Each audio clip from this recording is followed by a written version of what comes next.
பெண்களுக்குள் நீர் ஆசை பெற்றவர். இது இயேசு கிறிஸ்துவுக்குள் பிரியமான என் சகோதர சகோதரிகளே, இந்த நிமிட நட்சத்திரக்கு இயேசுவின் நாமத்தின் நான் உங்களை அன்போடு அழைக்கிறேன். பெண்களுக்குள் நீர் ஆசை பெற்றவர் என்று வானக தந்தை கபிரியேல் வானதூதர் வழியாக மரியாளுக்கு சொல்லிக் கொண்டிருந்த காலகட்டத்திலே இங்கே மரியாள் வாழ்த்தப்படுகிறார்கள். யாரால் இந்த வார்த்தையை சொல்லப்படுகிறது? பரிசுத்த ஆவியினால். மரியாள் எலிசபெத் அம்மாளை வாழ்த்துகின்ற பொழுது பரிசுத்த வல்லமை யாரை நிரப்புது? எலிசபெத் அம்மா நிரப்புது. அப்ப இந்த வார்த்தை யார் சொல்றா?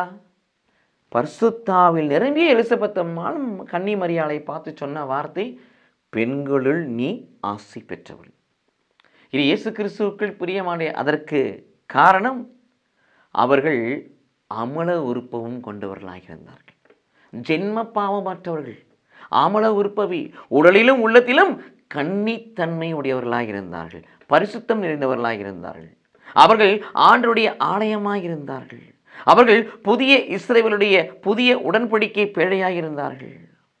லூக்கா 1:45 வாசிப்பது போல ஆளுடைய வாக்கு நிறைவேறும் என்று விசுவசித்த நீ பேறு பெற்றவள் என்று எலிசபெத் அம்மாள் சொல்வது போல, பிரியமானே, விசுவசித்து கன்னி கருத்தாங்கிய ஒரு மகனை பெருப்பாள் என்ற வார்த்தையை விசுவசித்து பேறு பெற்றவர்களாய் அவர்கள் மாறினார்கள். கடவுளை மனுவாய் சுமந்து மனு குலத்திற்கு மீட்பரை தந்தபடியினால் பெண்களுக்குள் அவர் ஆசீர் பெற்றவர். திருச்சுதனை பெற்றெடுத்தது மட்டுமல்ல,